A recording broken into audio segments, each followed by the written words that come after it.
Habiter, ce n'est pas seulement juste occuper un lieu, c'est aussi le vivre et le faire vivre. C'est un acte d'émancipation d'avoir son habitat. Et c'est aussi un acte aussi social. C'est un acte social, c'est un acte politique aussi. De montrer qu'on est capable d'avoir son logement, de le gérer, d'être autonome. Quand je me projetais dans ce projet, je le voyais comme un village où les gens se connaissent, où il y a des interactions, où ils partagent des choses, tout en ayant leur intimité, mais quand même la grande partie des espaces et des choses sont réfléchis et partagés ensemble. Ça, c'était très important. Parce que dans le partage, il y a le vivre ensemble et il y a le prendre soin.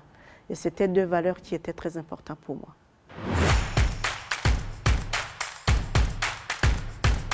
En fait, nous, les habitants, au départ, on ne connaissait pas tous ces montages.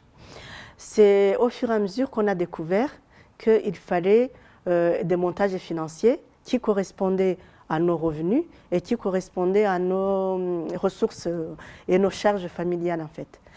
Et heureusement justement que les chalets ont été là parce qu'ils connaissent les aspects juridiques, ils ont des ressources, ils ont des services pour s'occuper de ces aspects-là.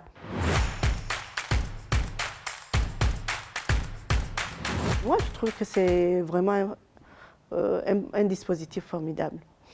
Et par exemple ici chez nous, nous avons 3 générations. On a une arrière-grand-mère, une grand-mère et sa petite-fille qui habitent 3 appartements différents.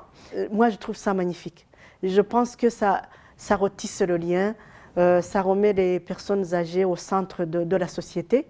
Le lien entre les personnes âgées et les personnes jeunes, les liens entre les personnes comme moi qui viennent d'ailleurs, qui apportent notre culture et qui permet aux autres de me découvrir, parce qu'ici nous sommes quand même plus de 25 nationalités.